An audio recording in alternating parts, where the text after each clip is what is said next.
na maneno ya praise singing ilikuja zamani. Psychophants ni mambo ya zamani sana. Kama amezoea maneno kama hiyo, aelewe ya kwamba is part of the past, is not part of the present. Ambia hawa wanasiasa hasa wa Jubilee, they must style up. We have a country to run.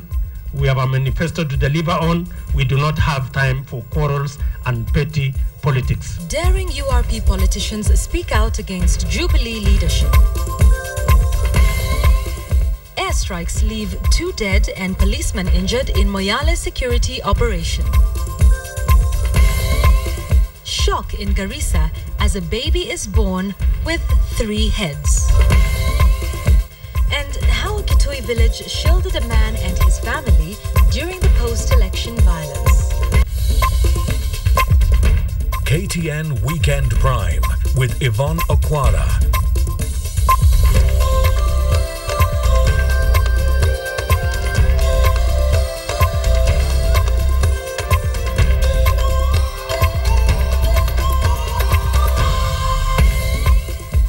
Very good evening to you. Welcome to KTN Weekend Prime. It is Sunday, the 8th of December, when around the world, citizens of the world continue to mourn what the Sun newspaper called the world's president. And today we'll have a special edition of Checkpoint. No arguments, no debates today. We're speaking with one man whom we'd all love to be in his position right now. A man who was privileged to meet Mandela not once, not twice, but several times. We'll be having a personal sort of feel of what Nelson Mandela was like. Jeff Koinange will be joining me on Checkpoint today. Any comments, any questions you've got for him, any comments you have regarding the late, great Nelson Mandela, please do share them. The hashtag is Checkpoint. Let's start off with our top stories tonight. And it's what's happening in Moyale. The Kenya Defense Forces arrived there to begin their operation aimed at ending the 10-day inter-ethnic conflict. A section of the residents of Moyale began to flee, crossing the border into Ethiopia in fear of the arriving soldiers. And as KTN's Dennis Onsarigo reports, tension remains high in Moyale and its environs, even as Inspector General David Kimayo laid out the plan to contain the clashes.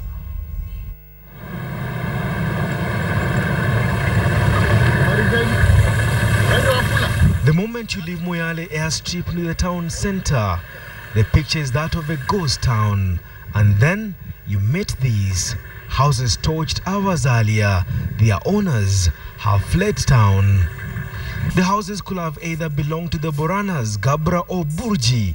3 communities at the center of the latest bloodbath. For the last 1 week since the burning started, burning and looting has been going on here for several days now. There are no people here. The houses are deserted. Apart from military and GSU personnel on the roads, there's no one on this road. As you can see behind you, there's still smoke smoldering from one of the freshly burnt houses, and this was done this morning, just 1 hour or so since we landed here in Moyale. The animosity between the communities extends beyond burnt residential houses and deserted streets. It manifests itself best at the county hospital. The hospital doors have remained shut for the past 5 days now. There are no medical personnel. Most nurses have fled the facility for fear of attacks. KTN came face to face with the latest victim of skirmishes that have left 20 injured and at least 17 dead, though the number is yet to be confirmed by police. Police visibility has been enhanced with the aim of deterring further attacks and tackling down of the suspects. Jojo Duori is a police officer caught in a fierce confrontation Sunday morning. Police officers called in to flush out militia from Emanyata were ambushed. George was shot several times. George, being a government official, is welcomed here. Communities seeking medical help for their loved ones have opted to ferry them to private medical facilities.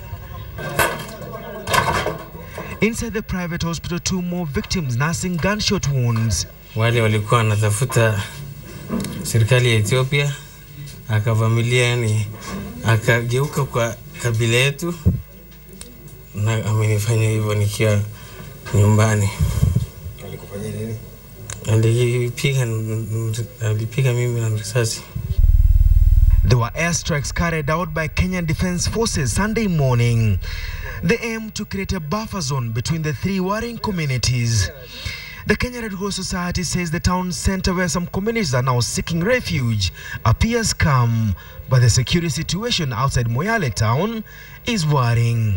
They are now some are in Ethiopia, others have left to, for example, in places where they feel that they are safe, and others are in Somare, others are in Sesi, others are in lower part of even Helu.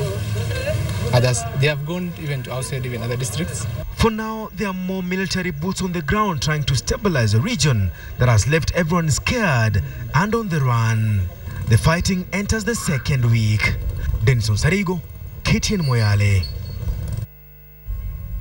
We now want to bring you an update on the burial plans for the late Nelson Mandela. Leaders are making plans to travel there for that memorial. Of course, we've also heard of the fact that his cortege will be traveling for 3 days in and around streets of Johannesburg and in South Africa in general, just to have members of the public pay tribute to Mandela.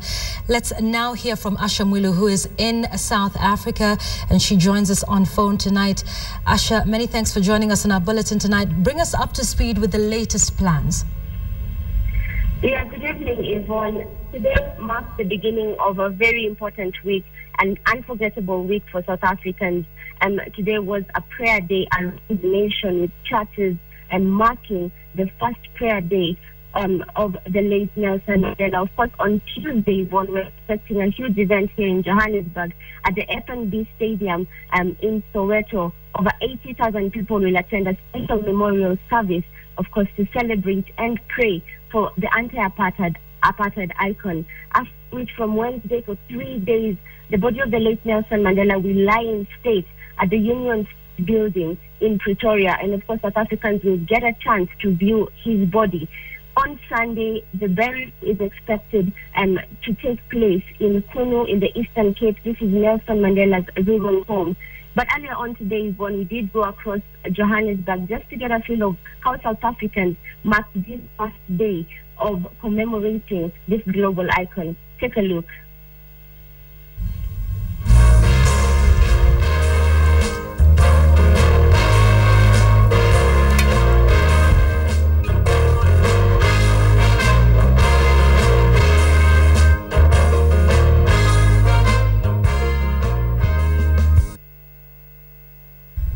Struggle against apartheid, the Regina Mundi Church played a pivotal role. In the 1976 Soweto uprising, while police shot at demonstrating students, most of the protesters ran into the church to seek refuge. Police officers followed them, firing indiscriminately and injuring dozens of innocent school-going South Africans.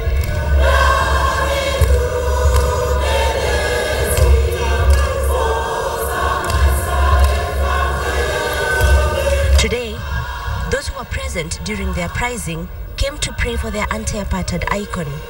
Sowetans from all generations came together in song, in dance, and in reflection.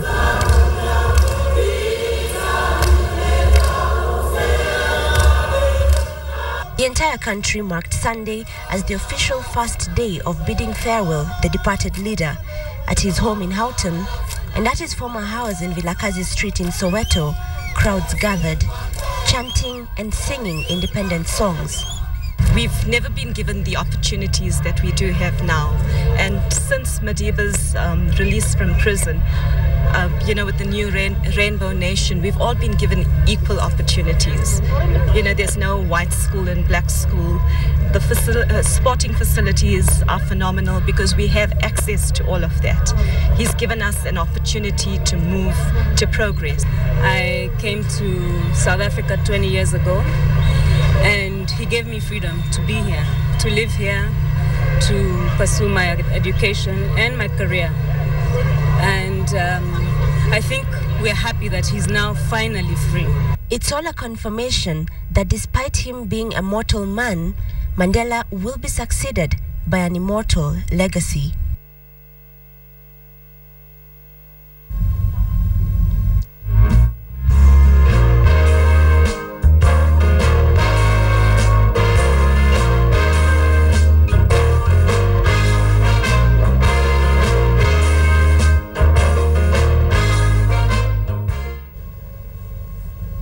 Well, Ashamwili will continue to keep us updated. Thank you very much for that one. Let's come back home and to politics. Despite his attempts to play down the small fires burning within the Jubilee coalition, Deputy President William Ruto's allies in the URP party came out guns blazing today to tell President Uhuru Kenyatta and Majority Leader Aden Duale that all is not well. KTN's associate editor Noah Otieno now reports on the trouble brewing within the Jubilee House. How are you, my dear?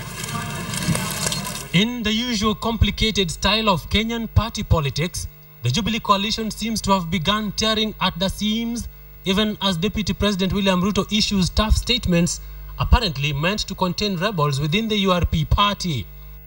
The deal was 50-50, and we have to benefit. Professor Bitok the other day was #1 in multimedia university. We want to see him employed. Tumesema tutabadilisha Kenya. Hiyo ndio agenda yetu. Mtuulize maswali kulingana na hiyo agenda. Sio ya kwamba mimi sijapata hii, ule hajapata position ile, sijui nani hajapata sijui mambo gani, kandarasi gani. Hiyo ni mambo ya upuzi. But MP Alfred Keter is not the Deputy President's only headache within the URP party, which the Deputy President leads. Just hours after the Jubilee leader of majority told Jubilee allied governors to toe the line or be punished, the URP has erupted. County governments, no governor will be disciplined by anybody. We are under no obligation to be loyal to anyone. I want to make it very clear. We have to consult so that we can progress properly. Na wache kufikiria sisi tutaimba praises kwa anybody. No. Yule mtu atamharibia jina rais wetu ni Duale. Kwa sababu rais wetu ni rais wa Wakenya wote. Yeye si rais wa Jubilee peke yake. Our chairman for governors ni Isaac Ruto. And I'm saying, ile Ruto anasema ndio yeye ni sauti ya governors wote. So Duale na kurubi yake give us space. Intriguingly, the Deputy President, who enjoys a kind of respect and a following equal to none in the URP party, is seeking to distance himself from those URP members beginning to be rebellious inside the Jubilee coalition. Na serikali hii sio serikali ya nusu mkate 50-50. Hii ni serikali moja, rais moja, Deputy President yuko na serikali hiyo ingine tuko pamoja. Ya Telegram ndio zako vanzi ulikuwa naimba wimbo ya kiongozi anayeongoza. Tunataka viongozi tuongoze kwa mahitaji ya wananchi. Ruto was defending Jubilee in Thika, while URP MP Alfred Keter was in Nandi, as Isaac Ruto led others in Molo. Now, KTN Weekend Prime.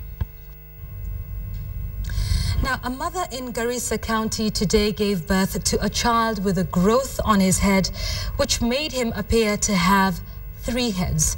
And as KTN's Sharon Momanyi now reports, the family is very worried since the mother has lost 7 other children in similar circumstances. Here are the details.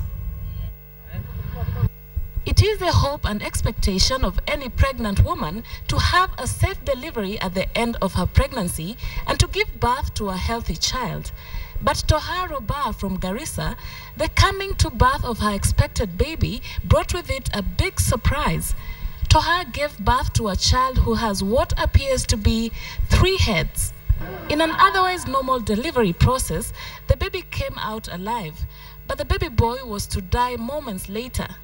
Dr. Fatuma, who delivered the baby, confirming the peculiarity of the case. Okay, this one I have not noticed, but there are some other congenital abnormalities we have seen, like the ones that are born with hydrocephalus and Down syndrome. If the baby could have been alive, we could have referred him to Kenyatta for further management and other investigations. Outside Garissa Provincial General Hospital, a large crowd gathered to glimpse and hear what they could about the strange turn of events. Pengine ni laana ama pengine amekosea mzazi wake, pengine bwana yake pia.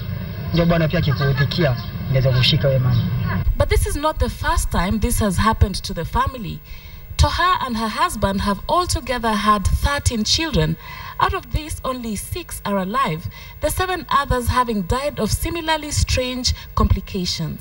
Mtoto yote hiyo 7 yote aina yake ni minashenga, sujini binadamu, sujini nyani, sujini fisi. aina yake mimi nashangaa. They are puzzled by the misfortune that seem to follow them.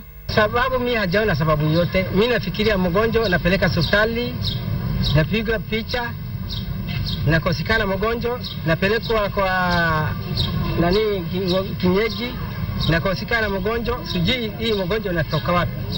The mother who comes from Mulanja in Tana River County is still recuperating at the hospital. Sharon Mamani, KTN. In another case of road carnage, 5 people perished in yet another road accident at Emali along the Nairobi-Mombasa highway late last night. The crash occurred when a public service bus heading to Mombasa from Nakuru collided head-on with a lorry that was ferrying bags of rice. According to survivors of the accident, the crash could have occurred because of speeding. Drivers of both vehicles died instantly. 16 passengers were rushed to Kilome Hospital with severe injuries.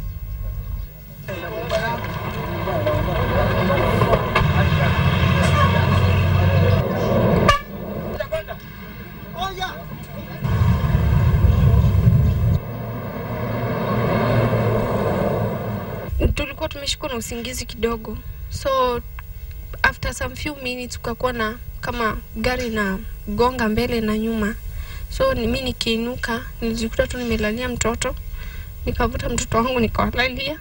So the next minute nikitafuta mtoto wangu nampata yuko chini, mimi nikijiangalia I'm just bleeding, unaweza ona mpaka niko na katu pande ya masikio. They were evacuated to the hospital, so when they came 16 in number, and one died before arrival and one died on arrival, and the remaining ones, 2 of them were very sick. They yet had injuries. One had very bad fractures, and we referred them, 2 of them we referred them to Makindu Hospital. For Kenyans who have experienced ethnic divisions and tribal clashes during elections, the tribal map of which parts of the country are safe for which communities is as clear as daylight. In tonight's Mending the Fabric, we tell you the story of a man who left his village in Nyanza and settled in Kiambu along with his wife and child. He relives the events of 2007 and the embrace he received from the residents in Kitui during the time that the ethnic flame was burning in the entire country. Linda Ogutu tells us that story. And the task before all of us is to secure the gains that we have made while focusing on solving the challenges that remain. What we want is to build one Kenya. One united Kenya. Na hii Kenya tumeijenga kwa muda mrefu. Kwa nini tunataka kujaribu moja?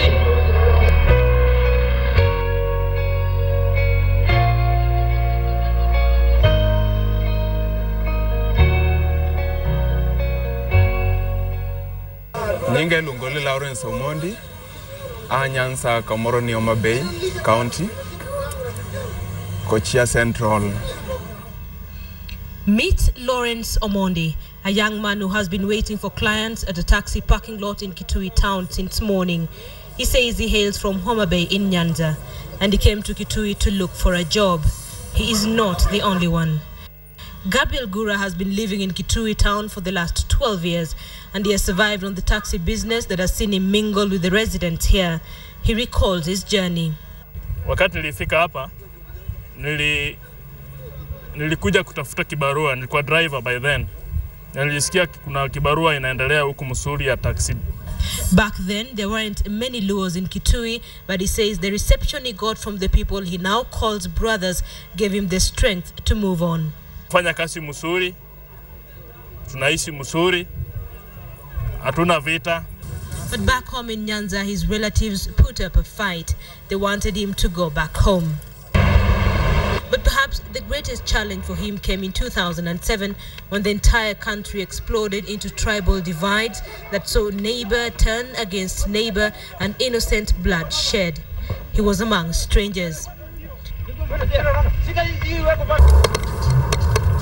Kulikuwa na watu hapa Kitui tu kusikia ati mtu anataka kupiga mtu mwingine, hata wewe ni mtu kutoka wapi, wala kura yangu ilibiwa, ni wewe ni wa chama gani. Peter Mutuku, the chairman of the Taxi Association in Kitui, says they had no reason to sideline Gabriel and his tribesmen. They had worked with them, had learned who they were, and realized that they were no different from them. For us to have development, for us to move forward in wherever we are, we have to live as a brother and a sister, not saying he or him comes from such and such a place. With that conviction, Gabriel went ahead to marry, and the first thing he did was to bring his wife to stay with him in Kitui. After all, this had now become his home, and his colleagues had become his brothers.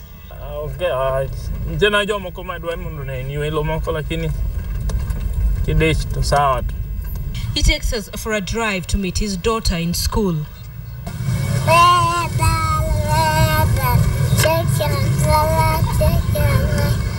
We meet Joan Adhiambo, his 4-year-old who only speaks Kiswahili, oblivious of the tribal affiliation of her parents and her adopted home. Well, it has been a while now. Gabriel and his friends say they feel like they are part of this community. Wengine wanaassume mimi ni Mkamba, wananisalimia uvo wangu. Wengine wananisalimia watindata na wajibu nesa. He takes us to meet his wife who runs the tailoring business in town called Kisumu Tailoring. Never mind that they are in a foreign land. They are liberal enough to give it a name that reminds them of home. Sioni wakiwa na ubaya wote. Wanatuchukulia tu venye yao. Sasa tunaendelea tu nao vizuri.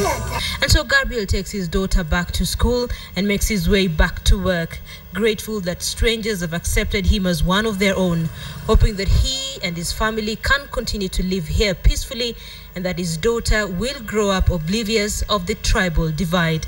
Linda Ogutu, Mending the Fabric.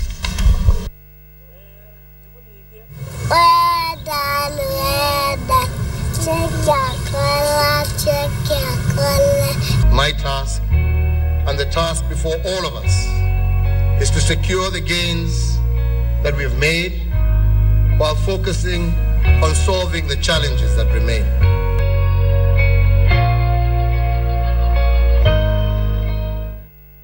And do you ever stop to think what each color means in a particular fruit or vegetable you eat?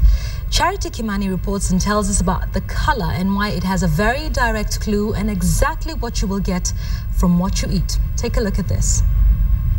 This will be put in tea. It is a well-known fact that introducing fruits and vegetables to your diet is one of the golden rules of healthy living. Reds, greens, purples and oranges, it is hard to overlook the diverse range of colors available to eat with a wide assortment of the fruits and vegetables. When you go to shop, make sure you're buying all different colors of fruits and vegetables. That way you're not lacking. Don't just buy greens. What about the reds and the oranges and the blues, you know? So you have to make sure you mix them up so that you get all these nutrients that come from all these colors. They say more visits to your grocer could mean less visits to your doctor. Many who seek answers to the secret of aging gracefully usually end up seeking comfort in Botox, cosmetic surgeries, diet pills, and drugs. But according to nutritionist consultant Sherry Karoki, the answer is all in the fruits and vegetables if assorted well with color. Mix them up. You can never go wrong with that. And for omega-3 fatty acids, which help also give you a bouncy, healthier skin, you need to take not only just your fruits and vegetables, take your fish oils. They come from fish, and also walnuts as well, packed with omega-3, and drink plenty of water. Research shows that red-colored fruits and vegetables contain chemicals that help your body fight many diseases, such as heart diseases and more. The orange and yellows prevent cancer and heart diseases. The greens lower blood pressure and boost your immune functions, while the blues and purples are filled with anti-aging properties. And finally, the whites, which help promote chemicals that are antibacterial, antifungal, and antiviral. Good amount of fruits and vegetables will help you reduce the risk of, getting these chronic diseases, and it will also help you manage them better. By eating different colors of fruits and vegetables, you do get the healthy essential nutrients to fight off diseases such as cancer, diabetes, and other health-related diseases. Now, next time you sit down to eat, make sure you have different colors of fruits and vegetables on your plate. Charity Kimani, KTN, Nairobi. Many young people born after the reign of Kenya's first president may not be aware that the concept of devolution is being tried in Kenya a second time. The independence government was a devolved one. In tonight's episode of the Kenya at 50 series, KTN's Mercy Kandia tells us the story of devolution from the eyes of a senator who was there during Kenya's first attempt.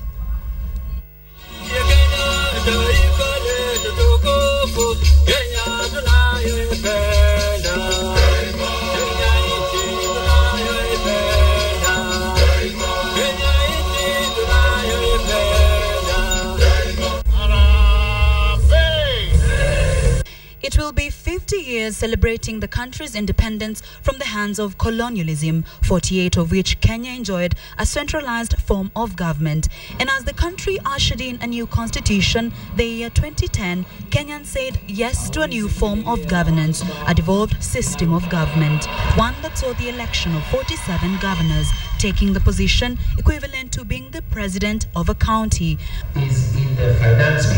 Unlike the past, where every critical decision affecting the then provinces and districts would be made from the State House, each county now decides on its own priorities.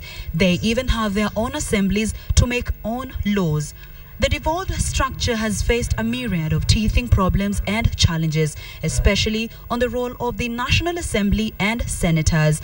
But this is not the first time Kenya has had this form of government.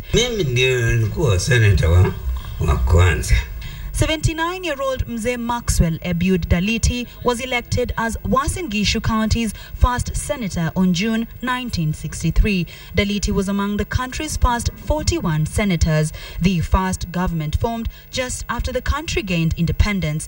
The senators served the country for 2 years. 1966 sababu ya Kenyatta tulitaka kuchange constitution na akakataa. Nasema sisi ni watu wa kundi lisio tosheka. For the 2 years the senators were in government, their main role, Daliti says, was to watch over and scrutinize all the laws that were passed in the lower house. Devolution in ndio tulikuwa tunataka. Sababu Kenyatta alikuwa na kalia kila kitu. Na watu rural areas hawakujua serikali ni nini. Jamle kama In the current government, however, there is an ongoing supremacy battle between the National Assembly and the Senate. Just last week, the National Assembly threatened to pass a motion in Parliament to disband the Senate, arguing that the move will cut down on the wage bill. Sasa, sisi ni watu wa Senate. Na Senate iko na watu 67 peke yake, ama namna gani? Sasa ile nyumba ingine iko na watu 350, hebu tufanye hesabu ile kidogo tu. Kama unataka upunguze karama ya maisha, utaondoa ile yenye iko na watu wengi ama utaondolea ile iko na wachache? Wale wote wako pale Nairobi ni wabunge, members of parliament. There are some sitting in a house which has been christened Senate. A difference Mzee Daliti believes is brought about majorly by the difference in salaries. Wakati huo senators na lower house au National Assembly ilikuwa moja. Kila kitu ilikuwa sawa sawa. Hakuna watu walikuwa tofauti kwa wengine. Mshahara yetu kuanzia Juni tarehe 1 tulipata shilingi 800. A sum Daliti says enabled him live the prestigious life of a senator then. Mimi nilikuwa na Benz, Mercedes Benz, kama senator wa kwanza kununua Hailing from a different region and elected into Senate by a different community, Mzee Daliti tells me tribalism should be fought with every ounce of the Kenyan might.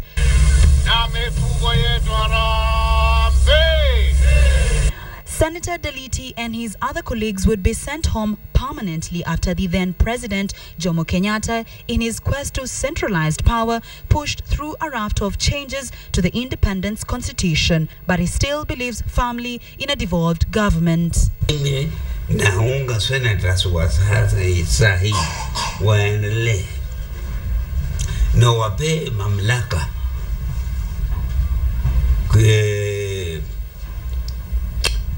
kama wanataka wanaweza kufanya kama ile ilikuwa yetu ya kuangalia makosa kutoka kwa National Assembly, wana correct, wanarudisha huko, hii yote ni sawa.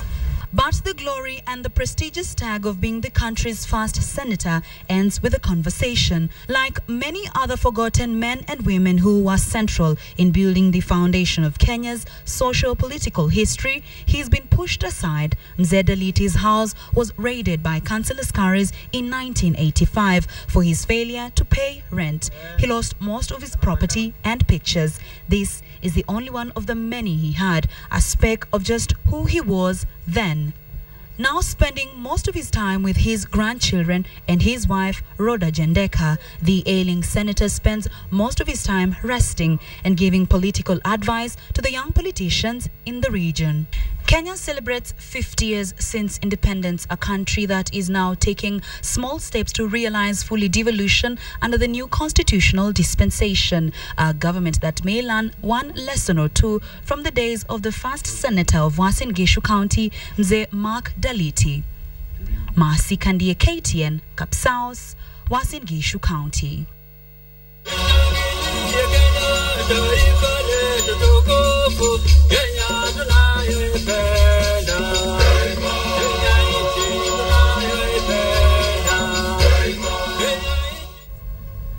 To environmental matters now, and the conservation of the country's forests remains a major challenge for conservationists. But there is one forest in Kenya which has not only stood high in defiance of the onslaught on forest resources, but also retained its glory as one of Africa's finest and most valuable.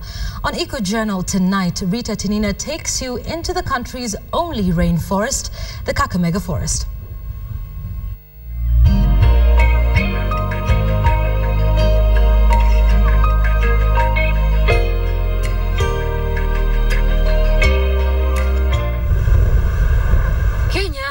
Struggling to increase her dwindling forest cover for years. Despite campaigns by environmentalists and efforts by the government, that battle of the forests is yet to be won. A report by the Kenya Water Towers Agency puts the country's average forest cover at just over 7.1%, with only 18 counties in the country meeting the recommended minimum of a 10% cover.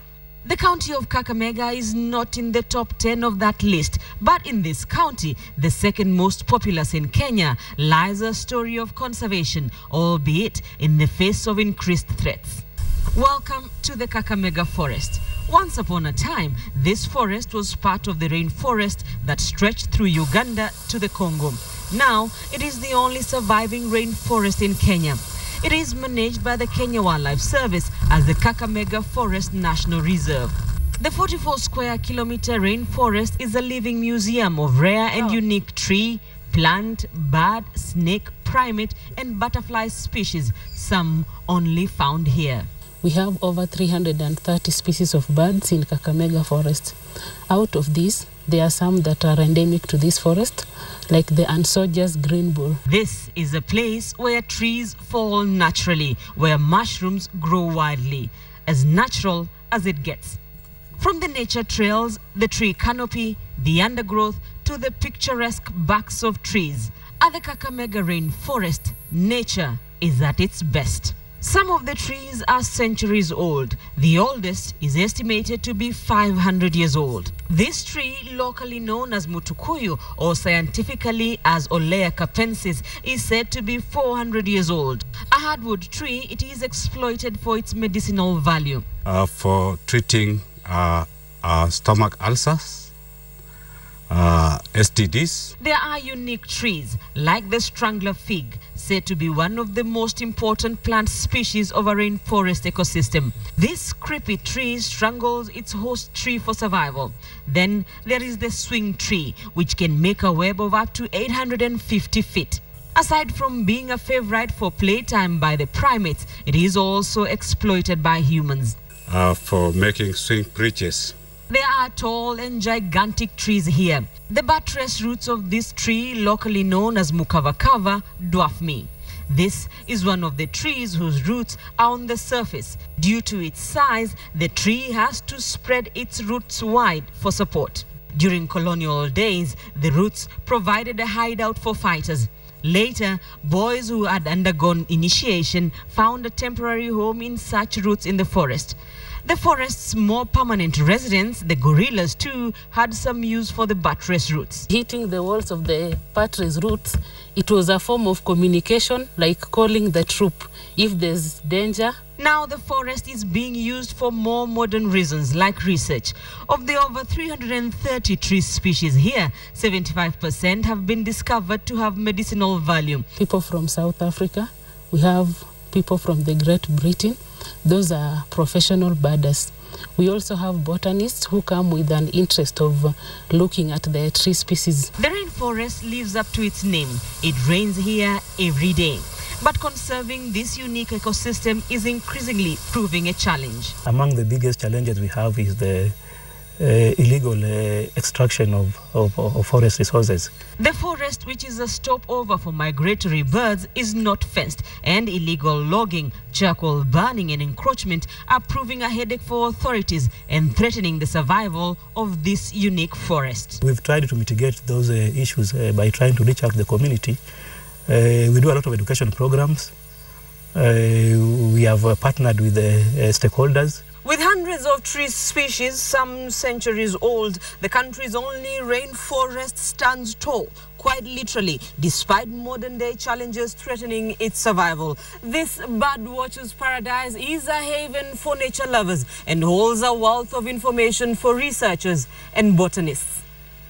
Rita Tinina, KTN, Kakamega.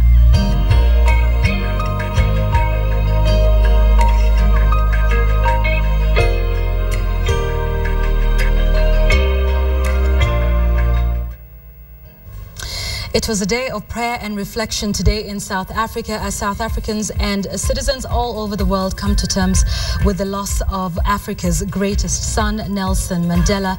And that is what we're talking about. We're asking you, what are your favorite quotes? What will you remember him by? I just want to read one. Manu, you say, it only seems impossible until it's done. Indeed, a very memorable quote from Nelson Mandela. Please do share them with us. The hashtag we're using tonight is Checkpoint. And we have a very special guest with us. You know him very well, and he knew Nelson Mandela very well too, and he will be telling us about that man that he knew on such a personal level and what it was like. Tonight on Checkpoint, we're joined by Jeff Koinange, and he'll be sitting for once on the other side of the seat answering questions.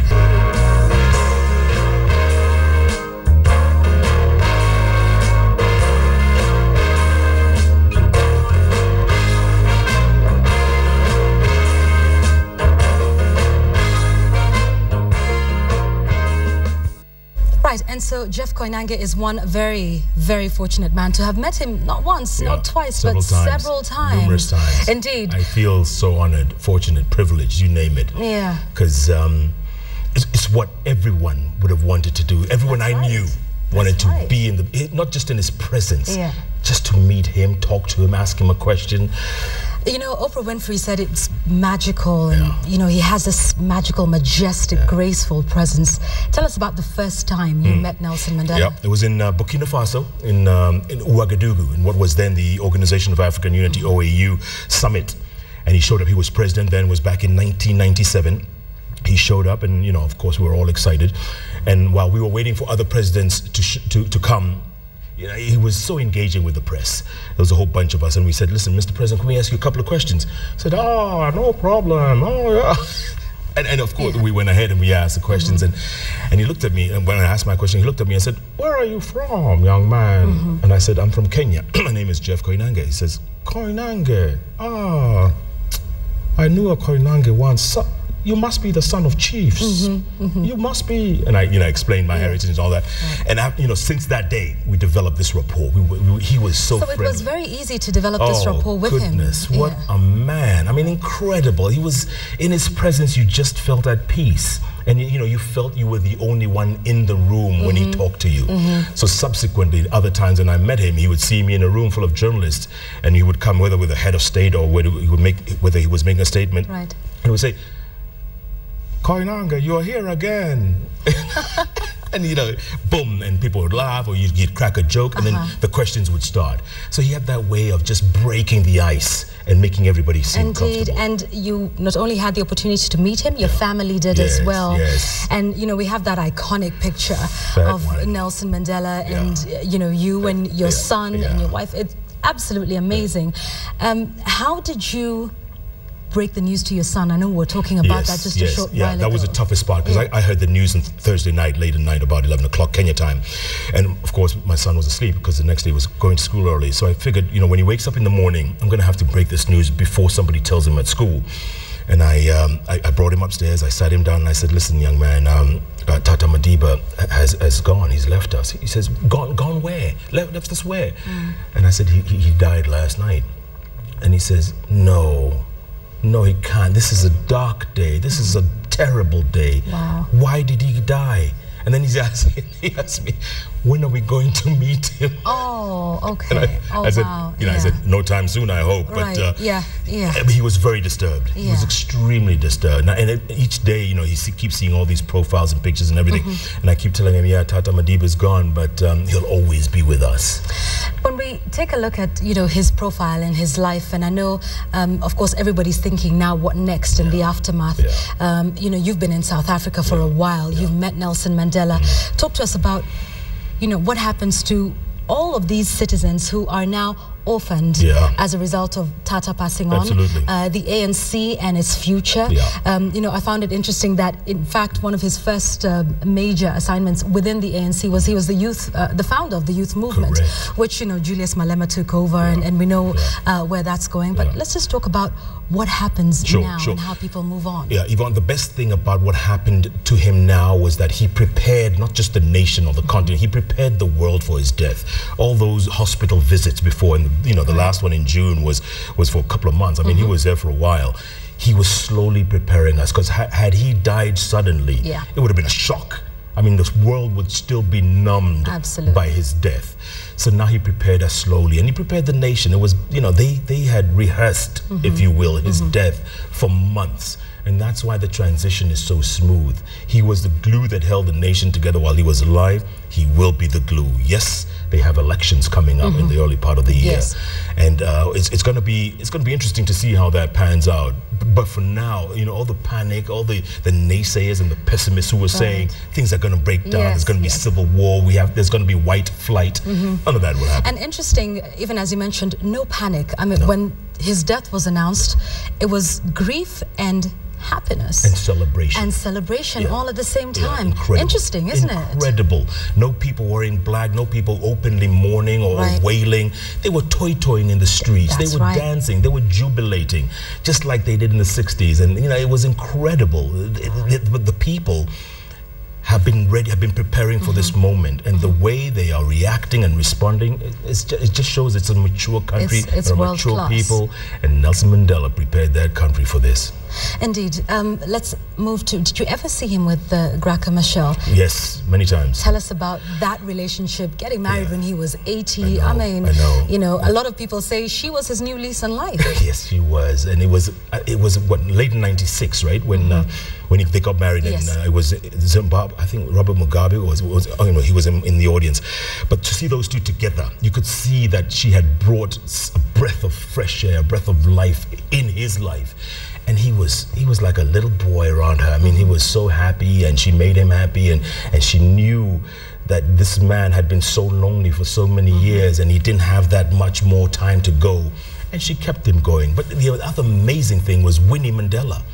You know, yes, they separated, yes, they went their separate ways, but towards the end, she was a big part of his last days. That's whether it was in the hospital and even in the house, she was present. When he called the entire family on his deathbed, she was there. So she was his partner for life, but Graça, everybody knew she was also there. She played a role.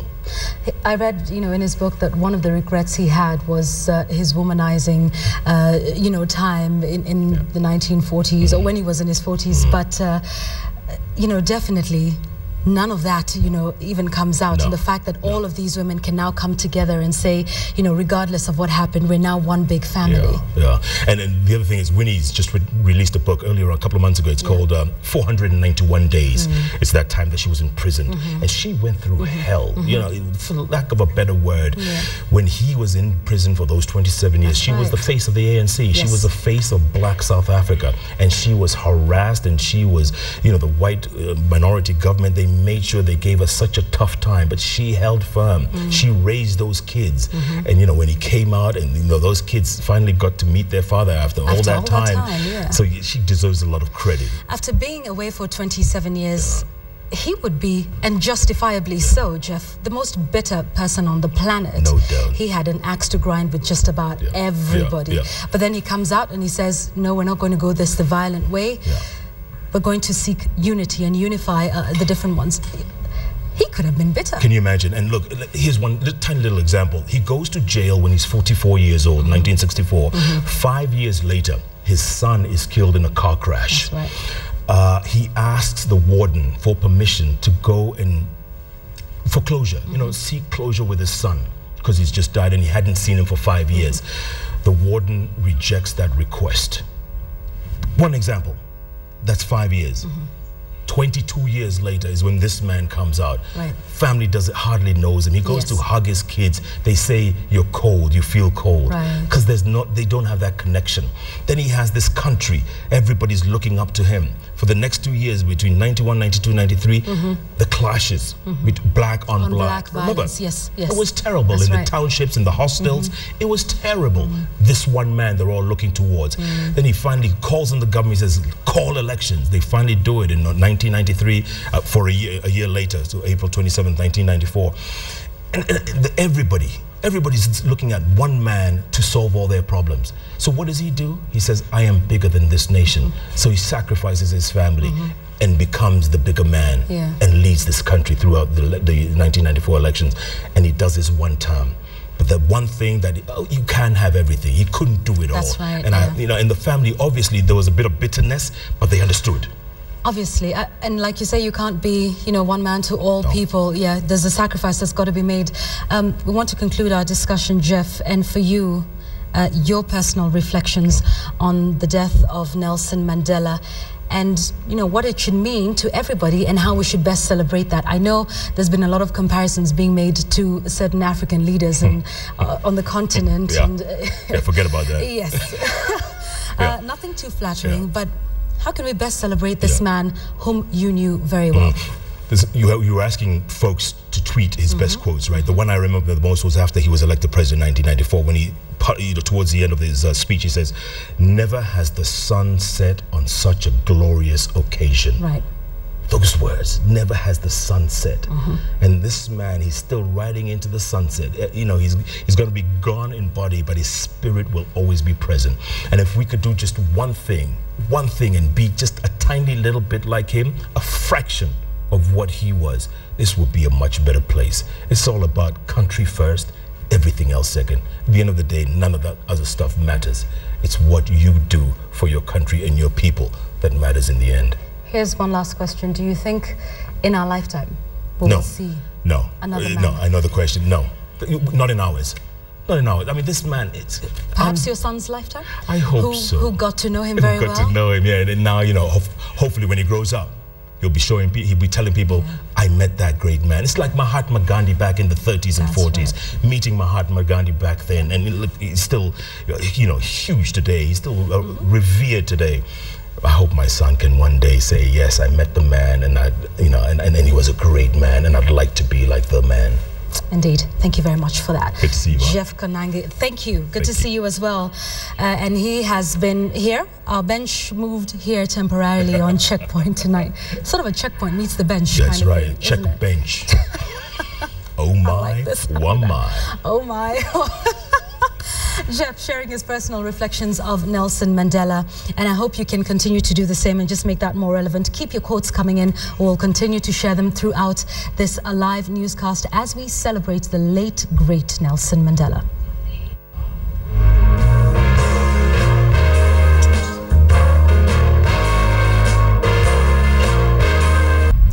The love for soccer does make soccer enthusiasts do weird things, including turning chaotic. However, in Nairobi's Embakasi area, one fan took things way too far and committed suicide after Manchester United lost by a lone goal to Newcastle United. So, is soccer worth a man's life? As this is not the first time it has happened after a soccer loss. Victor Ogale with the rest of that story. Area of Embakasi Division 1, John Jimmy Masharia did not welcome the results positively, which prompted him to throw himself from the 7th floor of a building, landing on his head, dying instantly on the spot. Tulikuwa na yetu coach game, na after coach game akasema hii game ni noma, hawezi stahimili hiyo ukali juu ya Newcastle.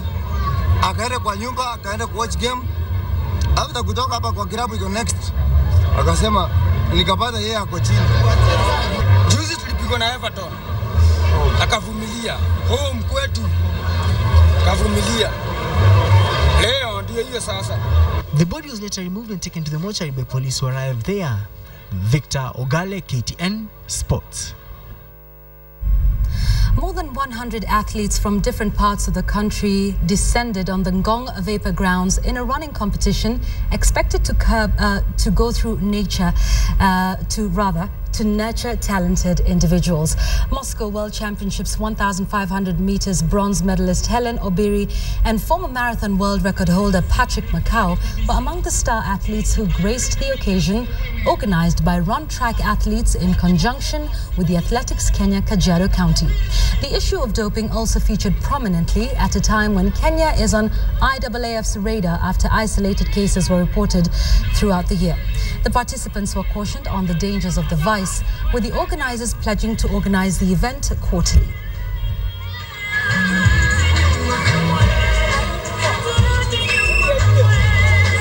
Riadha siku hizi ni investment. Investment wewe ndio utaitengeneza na ndio utaiharibu. Ningeweza kuambia kabisa waache kujihusisha na mambo ya madrugs, manake Kenya ni nchi ambayo imebarikiwa, wanariadha wa Kenya wamebarikiwa zaidi. The event is for empowering young talent. And that's why we were having the athletes, local and international. You've seen them participating in 10,000 meters, in 5,000 meters, in 1,500. And when the young athletes watch them, then they get motivated. Employees of the Standard Group from Mombasa Saturday afternoon took part in the annual sports day where lieutenants emerged the victors by 88 points while Sharks came second with 83 points. Team Sharks, which comprise of staffers from editorial department, had their fair share against colleagues lieutenants from the sales and marketing departments. Sharks began the day with much gusto, garnering maximum points at the initial stages of the event. However, when it came to volleyball, tables were turned as lieutenants beat Sharks by 2 straight sets to nothing, with Sharks losing 3-2 in soccer to lieutenants, despite Sharks having fielded their creme de la creme that included Moses Baya, Ferdinand Omondi, and goalkeeper Joseph Masha. In swimming, lieutenants made a comeback with Sanad Writer and Esnunda leading the Sharks assault, who won in all the categories. At the end of the day, lieutenants emerged victorious with 88 points, while Sharks managed 83 points to finish in second position. And after a hard day's work, it was time for the opponents to make merry. Victor Ogale, KTN Sports.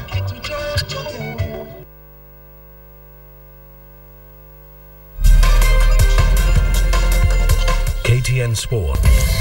Radio Maisha listeners were last night treated to live music entertainment from famous Tanzanian artists known as Kigoma All-Stars in Mombasa.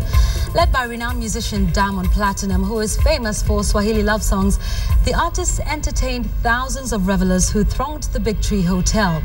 One after another, the 7 artists from Tanzania, including Chege, Diamond, Msechu, Abdul Kiba, Queen Darlene and Rachel, filled the air with lyrics, tunes, beats and dances which left the crowd yearning for more. Radio Maisha and other partners of this live concert promised listeners that there will be plenty more of this kind in the future.